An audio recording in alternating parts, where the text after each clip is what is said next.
Hello, and welcome to Talk This. It's dangerous to podcast alone.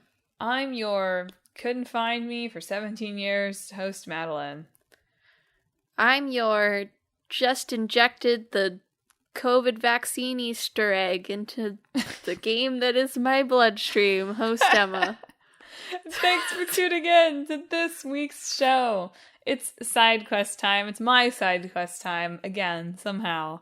And this week, I've decided what's more seasonal than talking about Easter eggs in games. True. Full disclosure, I asked my boyfriend, I was like, what should I talk about? He was like, Easter eggs. And I really almost said to him, no, I gotta save that. I gotta save that for the spring. For the season. It's very you. I know.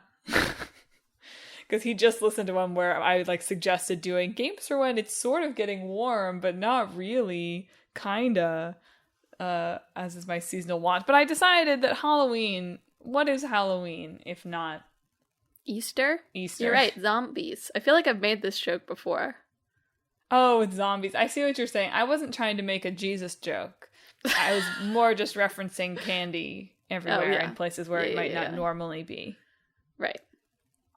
So what is Halloween but Easter eggs with a guide, and that guide being your parents walking you to people's houses?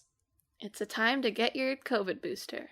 It is. If you're now Emma, available. It's a time. It's in fact for everyone really. It's a time to get your COVID booster and maybe your flu shot too if you have it. Yes, also your flu shot. Next week, the Easter egg inside of my blood veins will be my flu vaccine. Really more of a DLC.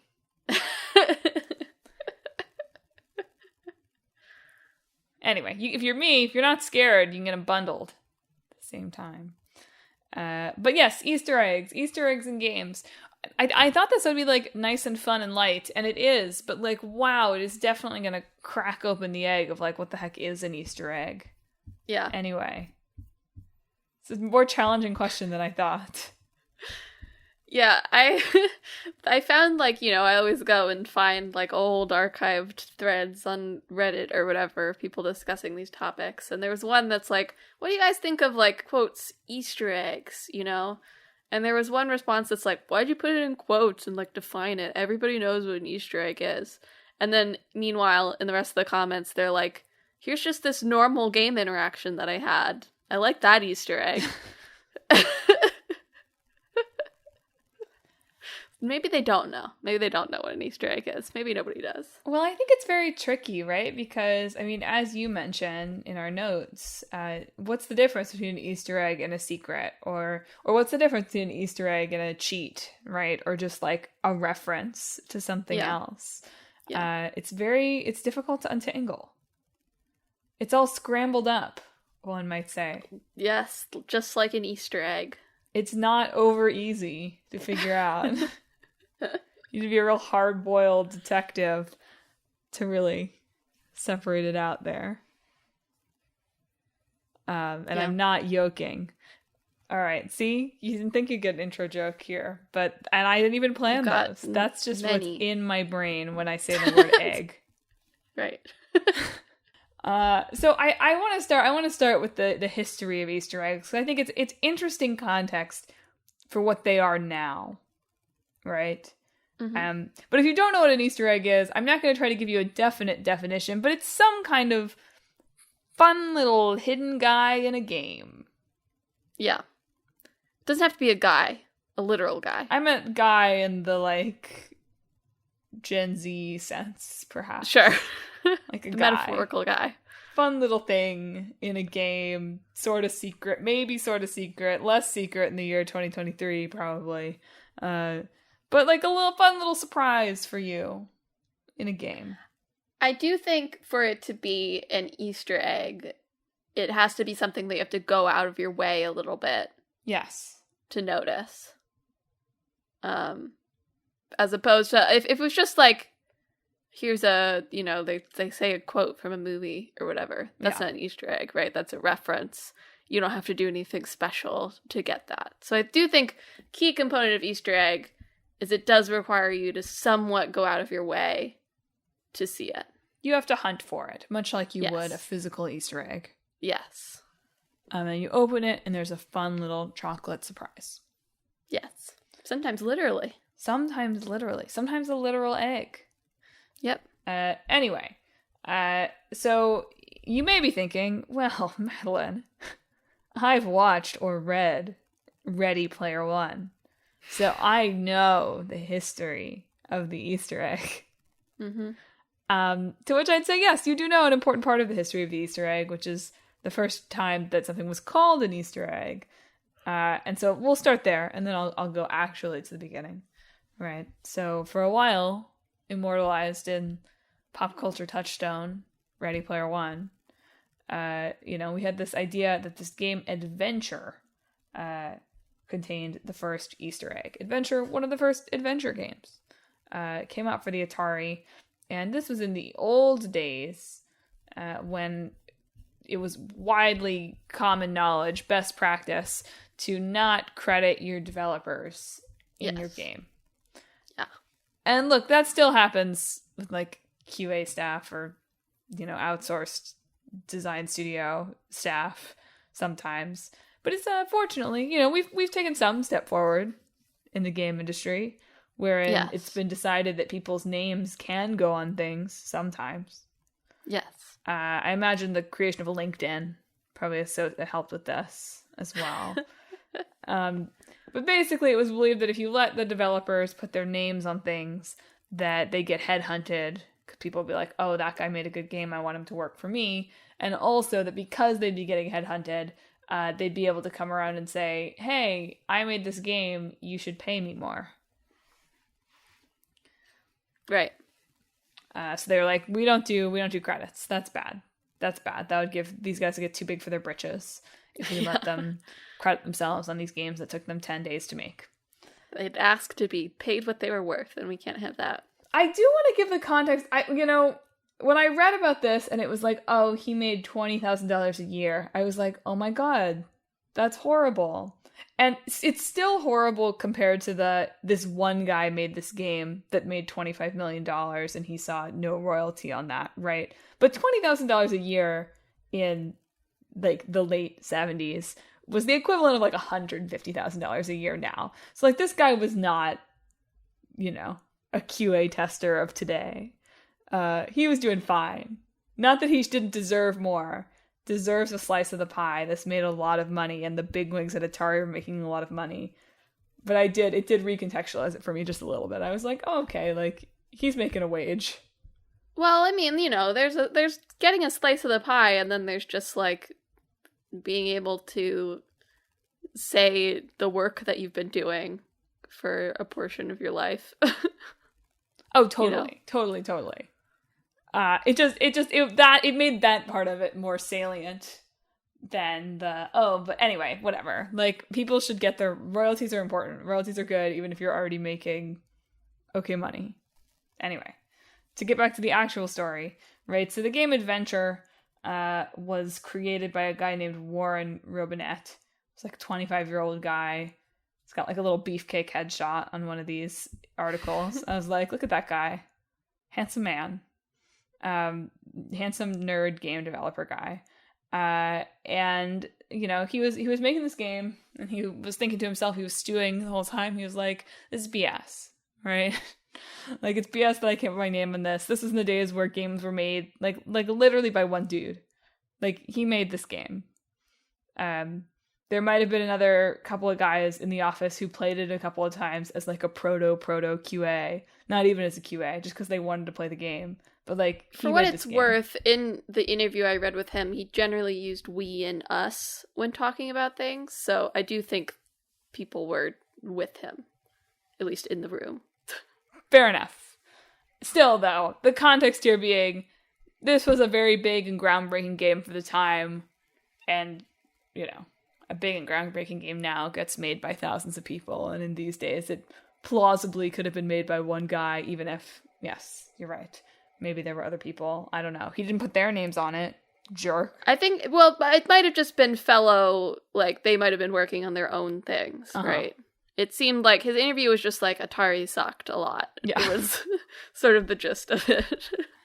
Anyway, so the whole point of adventure is, you run around the world and you're like collecting keys and defeating or avoiding dragons, and you eventually use the keys to get to the end of the game. But he also you had this like bridge that you had to use at certain points. You kind of carry around with you, and you could use that bridge to get to a secret area which contained the gray dot. Bum, bum, bum! The gray dot. And it was eventually figured out by a young player that if you brought the gray dot and some other keys to another wall somewhere else in the game, that it would open up, and inside you'd see a message that said, created by Warren Robinette. And this kid ratted on him to Atari. Yeah. In like a handwritten note. Little traitor. Was like, your new computer sounds cool. Also, let me betray this man by telling you this secret thing he did. Also, I read somewhere that the gray dot and like all the gray dot stuff used like 5% of the memory of the game. Which is just like, wow, imagine a secret now that used 5% of like the memory of the game and nobody knew about it. Anyway, Adventure was like very much a kind of ahead of its time game and sold like 1 million copies at $25 in 1970 money, which again, I have to remind myself, that's expensive. I was like, $25, big deal. I spent $25 on a game. But I guess if his $20,000 was $150,000, then $25 would be very expensive for a game. Yes. And what are we whining about $70 for? Although, if maybe a game should have the gray dot again, and then they'd be worth that much. But anyway. You're right. This was not revealed to Atari, this secret, taking credit for his own work, until like a year after the game had come out. More than that, maybe. And so they were pissed. Because there were millions of these guys, or there was 1 million of these guys out there. And the executives were like, no, we gotta patch it. But, of course, in 1970s, patching it doesn't mean pushing a hotfix out over the PlayStation Network, the Atari Network. It means we have to re-release the game. Yeah. And that was going to be expensive. And so fortunately, Steve Wright, who is the director of software development, had the brilliant marketing mind to say, no. This guy doesn't even work here anymore, so we can't even yell at him. Instead, we're going to turn this into a cool thing that we do, so nobody knows that we're dummies who don't test our games. And we're going to call it an Easter egg. The interview with the developer guy that I read was so funny. Of just like like talking about testing it. He was like, it had to be hard enough that they wouldn't find it in testing. But it had to be not too hard that maybe someone could find it. But then he was like, I had a backup plan. Like, I could just like show one kid, right? And then the one kid would show another kid. And it would spread. If nobody finds it organically, I can just tell one child. And then my uncle works at Atari. Exactly. But it was very... He talked also that's like, apparently there were kids that wrote him letters that went to Atari that like Atari didn't forward him. He was like, I should have set up a forwarding address to get Atari's mail. Informed delivery. Yeah. There was just like, it was just an interview. There was very much no love lost with Atari, was sort of the vibe from the whole thing. But yeah, like the end of it of like, you know, somebody else called it an Easter egg. I didn't do it because it was secret. I did it to publicize my authorship, essentially. So like his last quote is like, he didn't think, oh, I'll put a secret in there and then there'll be secrets in every video game in 10 years. He just thought, I'm going to trick these bastards and sneak my name into the game, and I'm not going to tell anybody, and they're going to manufacture 100,000 units of adventure, and they're going to ship them all over the world, and kids are going to get them out of the boxes, and there will be no way that Warner Communications can undo that maneuver. Which is like, okay, go man, sure. And this kind of stuff really is like what Easter eggs are throughout that whole early period of games. There's just all of this like stick it to the man kind of like, I'm gonna get my name in there, you bastards, Yeah. kind of stuff. And it's so fascinating to me that, okay, look, it's not the first Easter egg, and we're going to talk about that in a minute, but it's fascinating to me that this early Easter egg culture was very much like, F you, corporate overlords. And now Easter a lot egg- of just like angry notes also. Yeah. Well, just like, I hate my job, I hate my coworkers. By the way, I made this, even though no one will let me say I made this. And it's fascinating to me the way that's evolved from this like, this like middle finger to all sorts of people around you, and to like capitalism a lot of the time, to now being like, ha ha ha, like, there's another character from our other multi-billion-dollar franchise that you can encounter in the bar. Well, it's so fascinating to think about, because I don't think that you could get away with something like this in the modern gaming industry. Actively can't. I mean, like, let me finish my history section here now first. But that article from Polygon about like all of this needing to be tested, and so you don't like break stuff. Like, just the idea that you could sneak anything into a game that people don't know about would be disaster. Yeah, I was like, well, once everybody's done firing all of their QA sections, maybe then you can sneak something into the game. Yes, the age of disgruntled secret messages. Yeah, it's returning. Anyway, despite Ready Player One's reference as such, Adventure is not actually the first software Easter egg, first video game Easter egg. Probably the first one, although new things like keep getting discovered, right? But probably the first one is the 1973 game Moonlander, where you're like with a light pen controlling a shuttle thing landing on the moon's surface. And if you go far enough over, you can land next to a moon McDonald's, where your guy can go and order a hamburger. Yep. And that's the first Easter egg. So it does kind of balance out, right? That like, okay, many of the Easter eggs were like anti-capitalist, like assert my ownership of my work, workers' rights stuff. But the real first one, granted, not like an official tie-in, but the real first one was McDonald's. There was one at least article that talked about this, that was like, McDonald's was not as ubiquitous in 1970s as it is now. And it is misspelled at least once in this Easter egg. So it wasn't McDonald's as it is now, but it was still like a, burger chain. Yeah. And again, not something you could do now like that. That's for sure. No, you would be sued. Yeah. For sure. Also an early one. It's notable, right, that there are a lot of Easter eggs that have taken decades to discover. Because if you made an Easter egg for your game in the 70s, in the 80s, like, how was someone going to discover it? Yeah. Right? Either they had to do it by chance. I'm still sort of baffled that anyone did discover the gray dot. It just, like... I mean, hey, you spent $25 on that game. You better get your money's worth. Play it. You're going to play it as much as you can, right? Yeah. Take that bridge everywhere. Yeah. But there's this one that was discovered only in the past couple of years. I think the first one in an arcade game, they think, in Starship 1, where if you make certain, like, very specific inputs as you're putting in your coin, you'll get a message that says, "Hi, Ron," just like a shout out to the developer of the game, and you'll get 10 free lives, which sounds to me like it's some kind of debugging thing, right? Probably it's like, "Hey, buddy, like, here's your lives."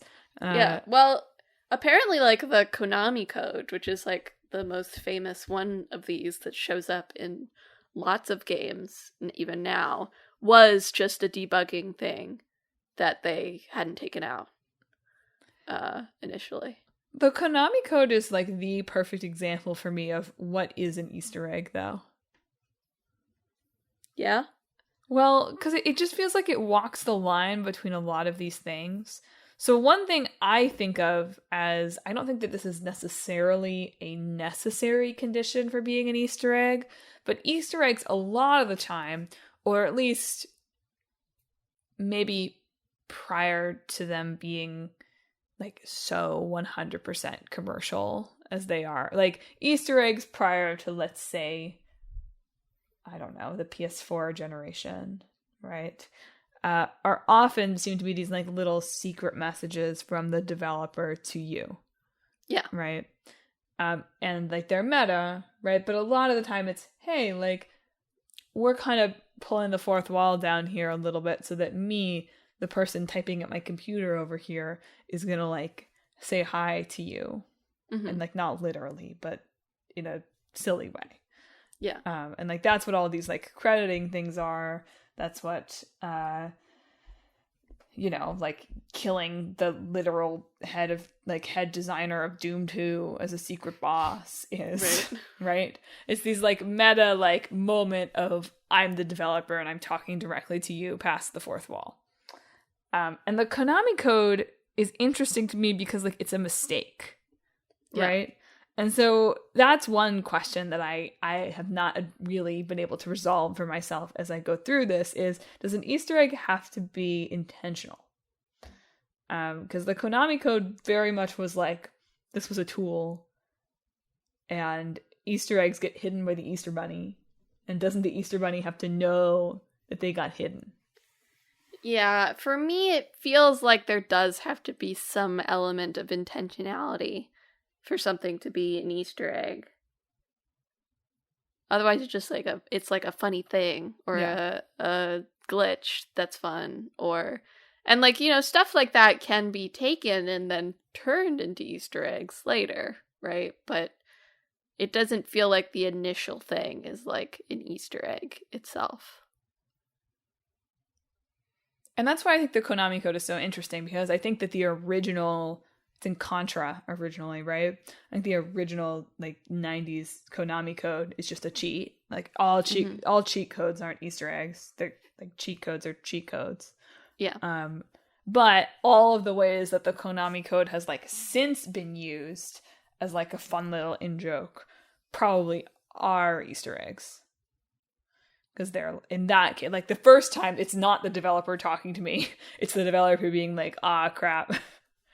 I left in the thing so I could play the game without dying a bunch. Yeah. Yeah, but there is like in lots of discussions about Easter egg, there is like this big gulf, both from like intentional to like oopsies. Yeah. I think about like the Pokemon like glitch Pokemon thing too. Missing no. Yeah.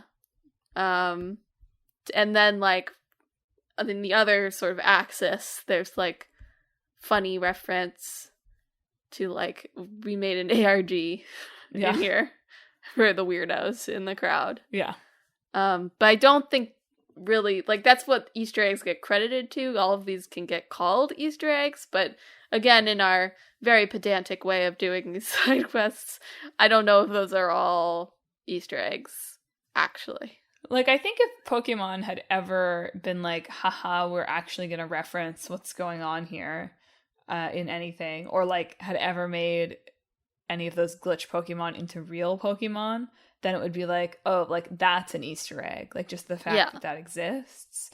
Like for instance, like in Mortal Kombat, I thought this was cool. I thought this was funny. So in the original Mortal Kombat, there is like a secret character named Reptile, I think, who like you can like see like on like a credit screen basically, and then below that, like a thing that talks about how many times did you see Reptile. There's a display for something called Ermac, and people saw that screen and they were like, Ermac? Who's Ermac? Is Ermac another secret character? And Ermac was in fact Error Macro, which was like tracking, I don't know how many times there were glitches in the game or something like that. Basically, errors. People saw it, they were like, Ermac. How do I unlock Ermac? And it wasn't helped by someone who like put out a like edited image of like, I saw him. He's like this red ninja, right? And so then in Mortal Kombat 2, in like the real Easter egg, they put in all these kind of like hidden messages, like Ermac doesn't exist, like written backwards, and they're like in scrambled text or something like that. And then finally in Mortal Kombat 3, Ermac did in fact become a real character who has been in Mortal Kombat ever since. And I'm like, that's sick. That's cool. Yeah. So sometimes, things ascend from glitch to Easter egg to like, it's not like Ermac is not an Easter egg now. He's just a Mortal Kombat character. Yeah. But it's fascinating to me when like things can move up or around on that ladder. Yeah. Yeah. Absolutely.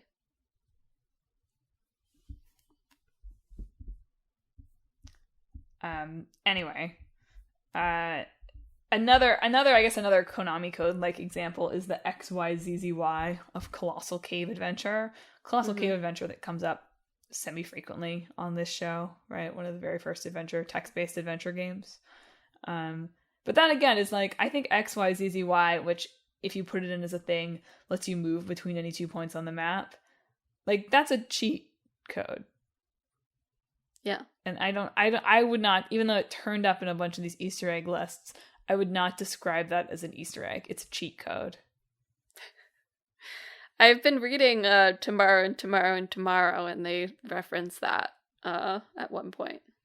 Well, as soon as the 1,000 people ahead of me on the Brooklyn Public Library finish it, I look forward to reading that book.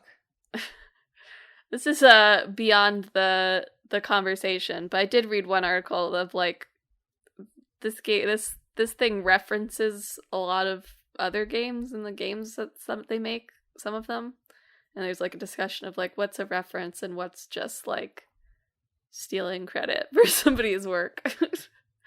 But that's outside the scope of this discussion, I think. Yeah.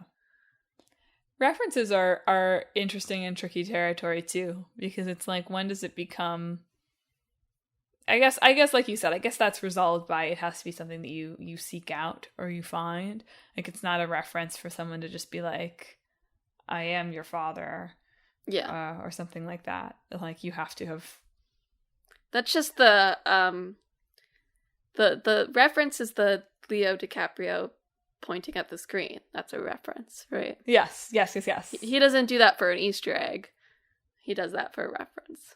Does he not do that for an Easter egg? No. I feel like I'm more likely to do that if I find an Easter egg, to do the Leo DiCaprio pointing at the screen. The Easter egg is the cheering guys. The cheering guys? You know, there's like the two images where there's like the guys that are sitting and then the guys that are up and going, whoa. Oh, yeah. You're right. That's what happens when you find an Easter egg. Okay, fair enough. You do get that little excitement. Yeah. I won't talk too much about non-games Easter eggs, but wow, it was interesting to me. Like, tech has gotten boring. You know? Tech companies used to be fun. Yeah. Like, I couldn't believe that Microsoft Excel had, like, you could trigger in Excel 97 a flight simulator by typing in certain things. And in Excel 95, they had, like, a Doom-like. Can you still play Snake on Google? I think maybe Google is one of the only ones that still seems to have some of these around, and I'm sure it's because they have a whole like Slack channel about it. They say it's not Slack, but they have a whole like they called poultry. What? They call it poultry. Why? Because eggs? Yeah. That's silly. It is silly. But yes, in reading about this, it was like, yes, like Apple didn't believe in this at all. Steve Jobs was like, Easter eggs, I sleep. And only once he died were they like, hey, we can put some of these guys in here. Haha. Yeah. But yeah, it's funny to look at these, like all of these 90s, like normal tech company things where it's like, they have these like little secrets. And now the idea that like, if you could trigger a Doom game in Excel, like school districts everywhere would go down in flames. Isn't it Doom the joke it's that you can run on anything? I think so, yeah. Install Doom on anything. On like the fridge. The calculator or whatever, yeah. Yeah. So you could do it again. You could get it running in Excel. You could do it if your school district is still running Excel 95, Yeah. which maybe they are. They might. You never be. know. They might be. Yeah.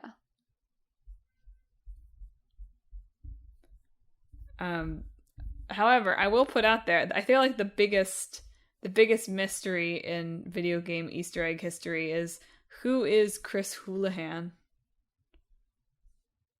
Who is he? Tell us. We don't know. Nobody knows who he is. So, in one of the most famous gaming Easter eggs is in The Legend of Zelda: A Link to the Past. There's a room that you can get to, like, basically whenever you end up falling out of bounds somehow. So, like, falling through a hole that you shouldn't be able to fall through, or, like, getting out of bounds. You end up in a room that's called the Chris Houlihan room, where there's rupees, and there's a guy, and he says, "I'm Chris Houlihan. Like, this room's supposed to be a secret. Don't tell anybody." And that's it.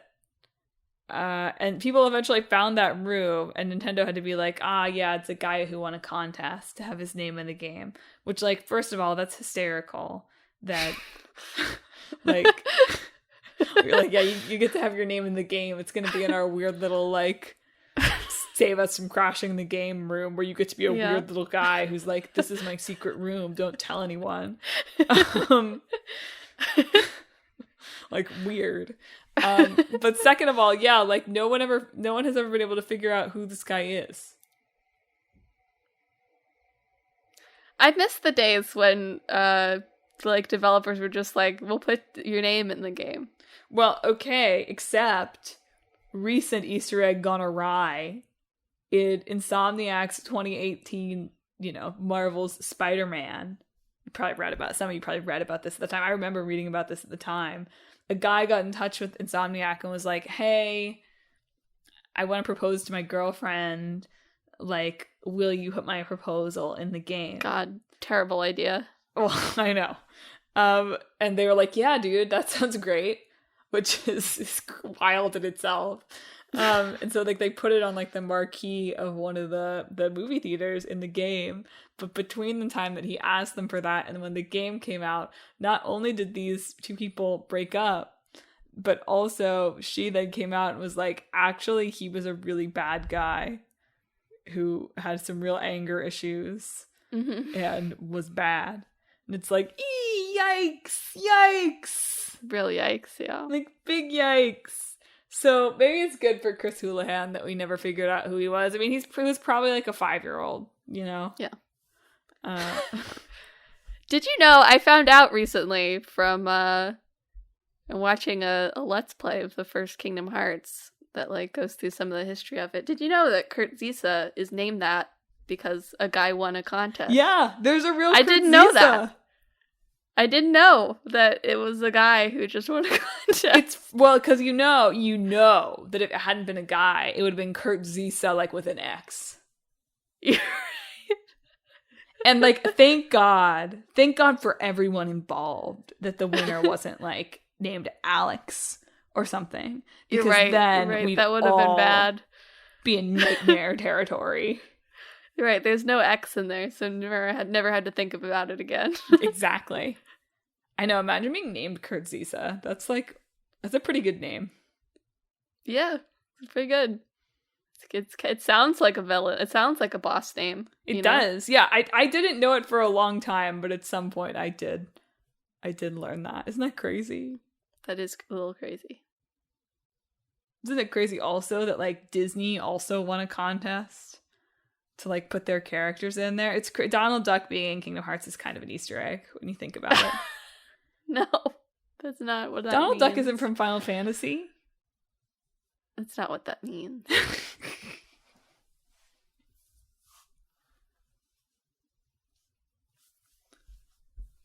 Yeah, there was some other. I had one article that I was reading that was about, like, Easter eggs gone awry. Let's see. Somebody got. Oh yeah. Scribblenauts got sued. I think we talked about this in the Scribblenauts episode. That wasn't that long ago. But they got sued for putting Keyboard Cat and Nyan Cat in there. So you gotta be careful. You cannot just put McDonald's in your game anymore. Yeah. intellectual property is a thing.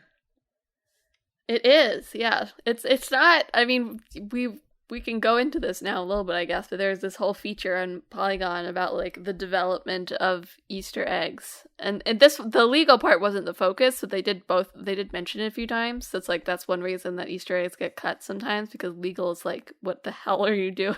Yeah. Like, no, you can't do that. So yeah. One of the people in that game talked about, or in that article, not in that game, people aren't in games. One of the people in that article talked about an Easter egg where someone was whistling the Imperial March from Star Wars. And this is before they talked about legal. Maybe I'm just like, I don't know, I'm sensitive to this as someone who occasionally has to deal with intellectual property stuff. But I was like, whistling a song from Star Wars in your game? You're kidding me. And you got away with that? If it's bad enough, you know. Yeah. Still.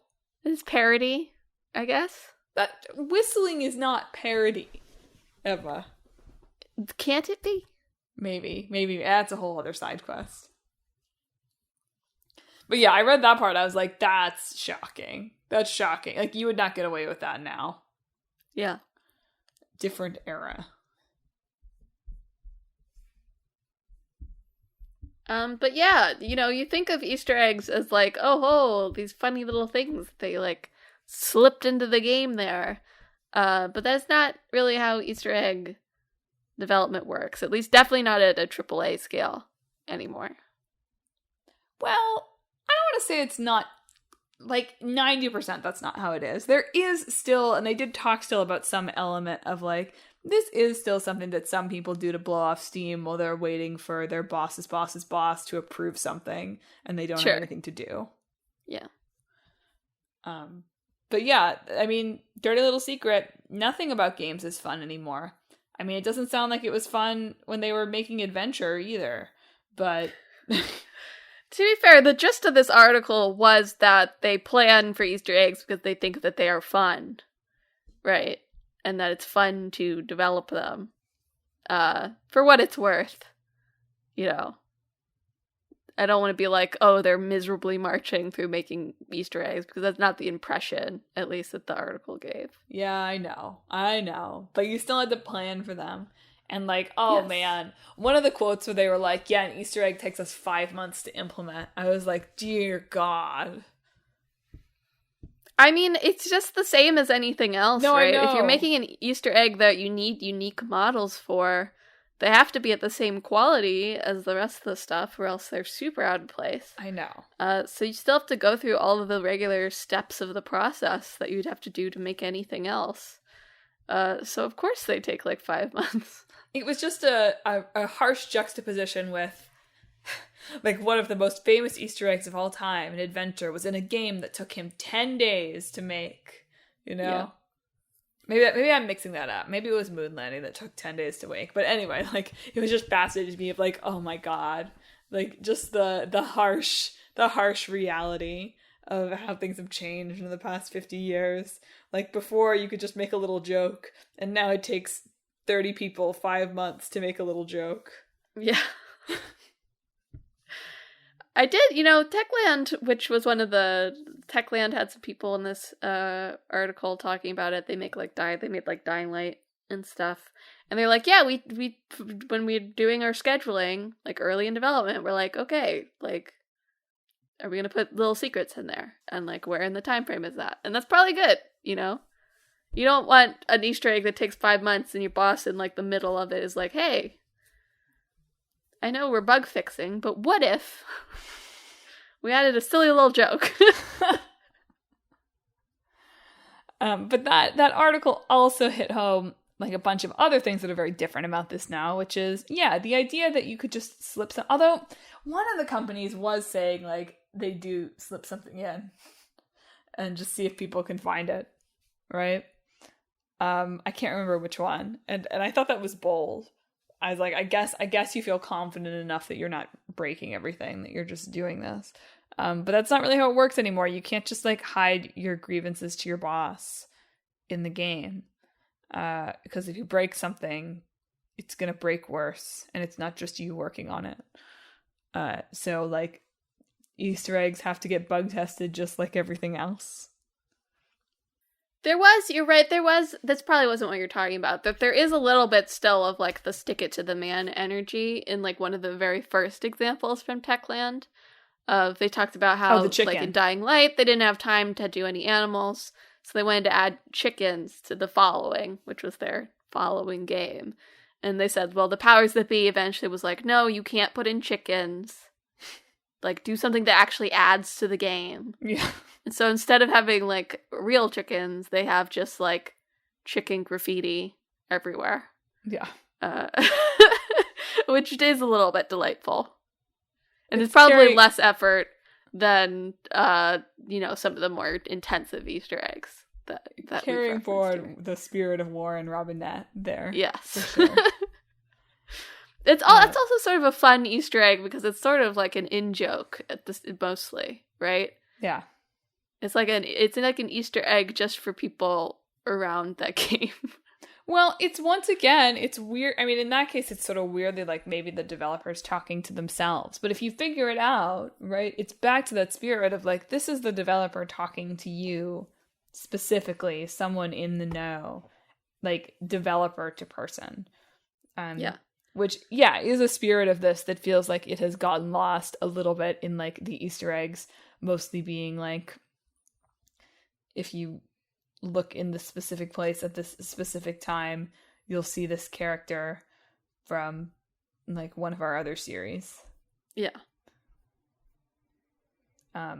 Also notable in this article, and I had thought of this, but it was interesting to hear it be explicitly acknowledged, but Easter eggs are also a great marketing tool.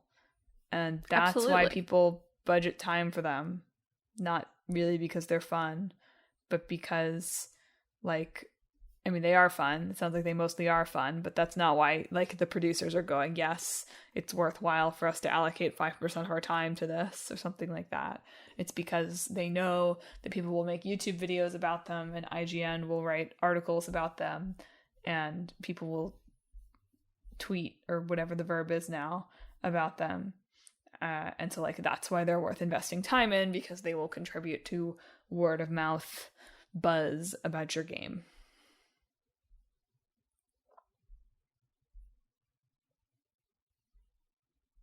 I mean, absolutely. That's why games have, like, pet the dog. Yep. In a lot of cases. Because that's free advertising. Is pet the dog an Easter egg? No. That is its own phenomenon. Did it used to be an Easter egg? Was there like really a small moment where adding pet the dog was an Easter egg? I think yes. No. No? It's always been just a basic mechanic thing. Yeah, but right? It's just an interaction with the game. It's not an Easter egg.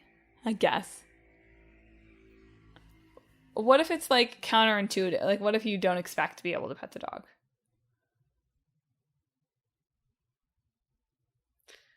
No. That's not. I still don't think that falls under the definition of an Easter egg. Dang. I just felt like maybe it's the developer in some ways talking directly to you and being like, yes, I know you follow this account on Twitter. Here it is.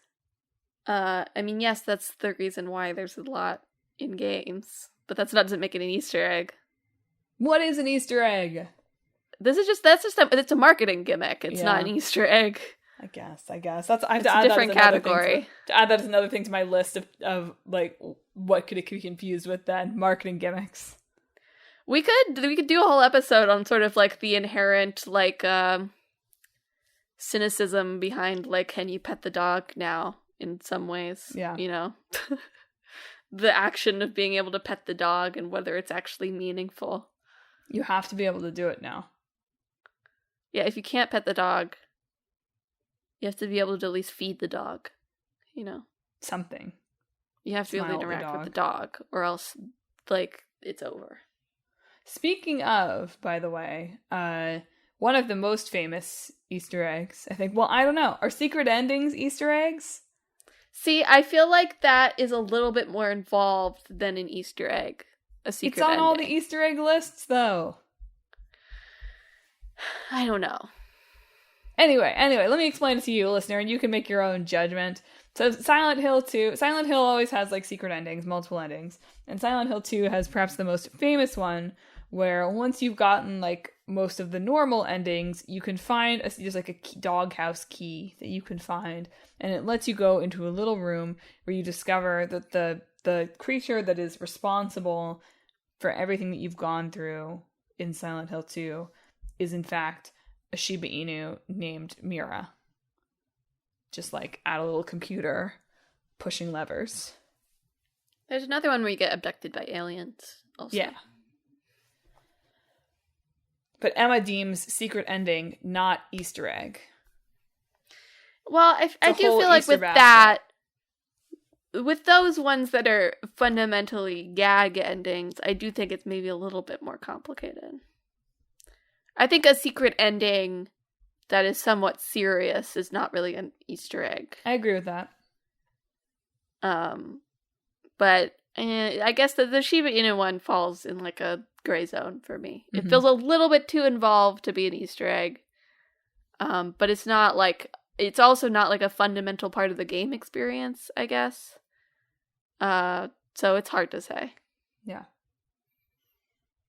Another one that gets thrown around as Easter. I'm just going down my list of like images here. Another one that gets thrown around as Easter egg a lot that I don't think is an Easter egg and then became an Easter egg is Hitman's "Alan, please add details." Yeah, which I think is hilarious. In Hitman Blood Money, there's like an item that you can pick up at some point. It's like a little box in a kitchen. It has like a lobster in it, and instead of having the description, it has "Alan, please add details." It's like, oops. Somebody should have caught that. Although, that's like the perfect kind of... Now, if that game came out in 2023, I'd be like, did you leave that in on purpose, though? Did ya? Anyway, would that be the response, or would everybody be like, oh, lazy devs? I mean, that's true. There's also that. There's that side of it. But they now reference Alan in almost every Hitman game. In the remake of this one, they were like, Alan, any details yet? Here? Still waiting on details. Poor Alan.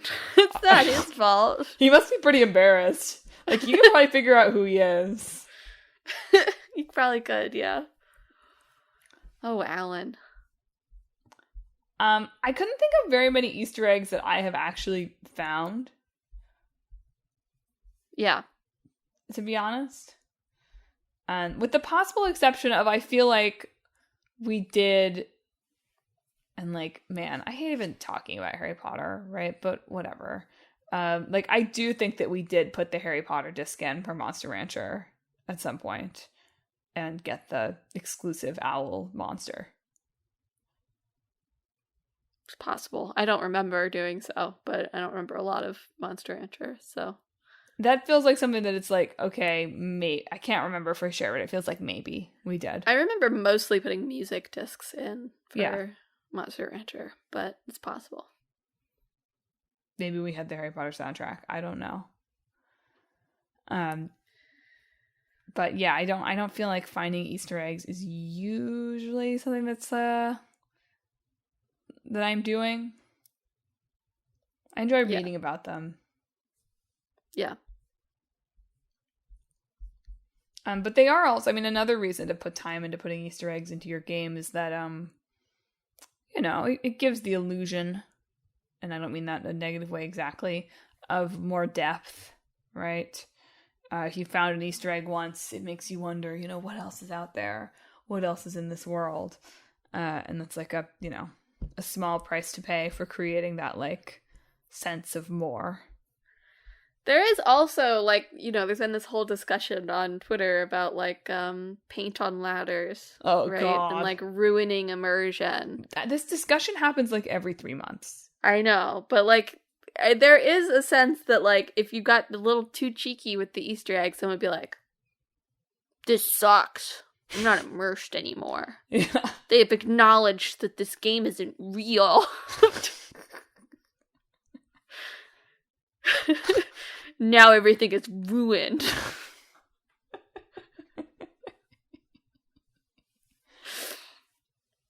And that there's somebody out there who thinks that way.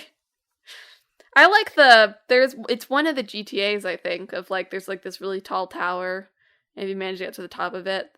Well, there's one where there's like, here's a Kinder Egg. Yeah. And another where there's just like a note that says like, no, there's no Easter egg here, go away. Which I think those are two good low effort ones. Yeah. That tell the gamer to get over themselves. But see, again, those are very much in the original Easter egg spirit, which is like, hi, I'm the developer and I'm going to talk to you now. Yeah. And it's just fascinating to me that Easter egg has come more often to mean like, here's a Leo DiCaprio reference for you. Yeah. Here's like the a hidden dead one. Assassin's Creed guy in Yeah. The Witcher. Exactly. Here's the girl from The Witcher probably went to Cyberpunk. Right. Like, yeah. It's just I mean, again, those can be fun and delightful. Don't get me wrong. Like I'm excited. This isn't even an Easter egg. This is an Easter egg, but I'm excited to have seen people online being like, looks like Kaito's in Yakuza Gaiden. Yeah. But that's not an Easter egg. That's just like, here's a dude from another part of the series. Yeah. Who's here. Yeah. So I would like to see more. I hope we see more mean ones come back. Mean ones, yeah. Yeah. The gamer needs to be bullied a little bit.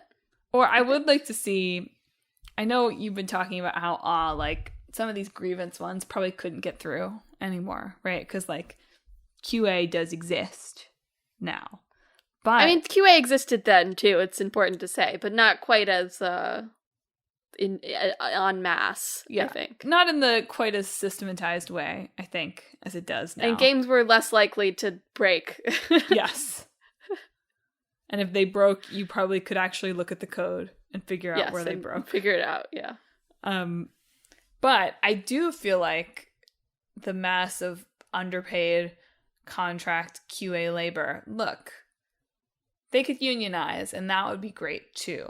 But if we're not ready to take that step, if we instead just need to form sort of a proto-shadow union, instead, right, perhaps what they could do is say, we're all just not going to mention this part where we wrote a 10-page letter about how awful we've been treated. We're just not going to, we're not going to put in that report. And we're just going to let the players find it. Yeah. It's true. I'm just saying. That would require perhaps more trust and more brotherhood than unionizing. But yeah. If you could pull it off, you'd be legends. Uh-huh. Just not at Nintendo, because, like, those old guys still play through the game 20 times. Shigeru Miyamoto would give you a disapproving expression. Could you imagine? Personally. Could you imagine? He's, like, playing through Breath of the Wild. He's like, let me look at this. Let me jump down this mystery hole in this mystery cave. I wonder where it goes. And it's, like, a letter to him personally about how... God, one of the ones in this, like, hidden developer messages was like, don't come to work smelling like sex. You can go back to the soaplands now, dude. We finished the game. Like, yeah. It was shocking. Yeah. Anyway, yeah, just a Miyamoto jumps down a hole in Zelda, and, like, down there is a, like, acrostic poem about why he's the worst. Yeah. Well, I feel like I have been bunnied? Been bunnied? Been bunnied. It's hatched. Hope that's not a real phrase. Yeah. That would be good. Like, instead of talking about, there's an Easter egg in a game, we could talk about 10 ways developers bunnied Breath of the Wild. That's good. I like that. It's a good reminder. You know, language changes and it evolves, you know? True. In much the same way as Easter egg can come to mean different things, in much the same way as we refuse to define Easter egg, throughout this entire... You know it when you see it. Only maybe you don't. Maybe you don't. You know what it might be when you see it. Yeah. But listeners, do you have a favorite Easter egg in a game that you've encountered or that you've read about? I really like these grievance letters. I think they're so funny. And I like the Doom one where you shoot the lead developer. Yeah. Yeah, it's good. In like a kind of like horrible, grainy picture of him. Yeah.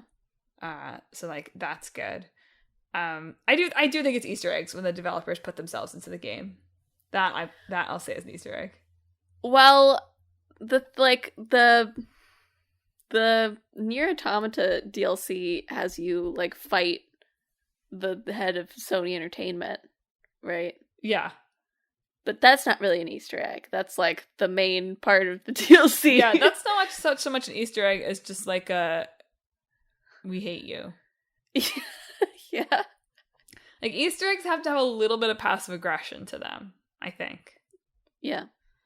Or if not passive aggression, like they could go the other way too. They can be very like congratulatory, but I think there's got to be a little bit of a like we're looking down our nose at you element to an Easter egg. Like you're a loser because you found this element. Really? I don't think that's necessarily true. I know, and I know I'm just digging myself into a hole here, but I think a better definition of an Easter egg would include a you loser, why did you find this? I don't think that's what I don't think that's what it functionally works though. I know that, but in an ideal world. Okay. In a better version of this, there would always be a little bit of a you found this. Yikes. Yeah. Anyway, listeners, do you have a favorite Easter egg in games? Do you want to take issue with our non-definition of Easter eggs? Do you think secret endings are an Easter egg? Do you too think that Easter eggs should be a little bit condescending? Would you rather the reward simply be the journey rather than a silly little thing? Are you also baffled why we've done this in Halloween month and not Easter month? If you have thoughts about any of this or anything else we talked about this week, you should, oh my god, the Easter egg of this week is that I literally can't remember what I say on the outro. I'm like so busy I'm like, what secret thing can I throw into the outro as a little Easter egg? And I can't remember the basics. So this is why you have to like leave time for normal things and do Easter eggs last. But if you have thoughts on any of this, hit us up on social media. We're on Facebook, Twitter, Instagram, and YouTube at Talk This Podcast. You can also visit our website, www.talkthispodcast.com, where you can read all about the show, check out the games in the hat, and read our blog featuring long-running series Clickbait Boyfriend and Split Screen. But finally, and most importantly, if you enjoyed the show, you should subscribe. We are on Apple Podcasts, Google Podcasts, although I think that's maybe shutting down. TuneIn, Pandora Podcasts online in the app, Overcast, Pocket Casts, anywhere you could find podcasts. Subscribe to Talk This. Yeah, Google Podcasts is moving to YouTube Music in 2024. Okay. So I will have to figure that out eventually. Apple Podcasts, YouTube Music, TuneIn. Again, not till 2024, so you have a while. I forgot to say Spotify. You find us on Spotify. Yeah. Or probably there are other secret podcast places where you could find us. Yeah, see if you can track them down. Next week we're talking about BioShock Infinite and Redfall. Right. There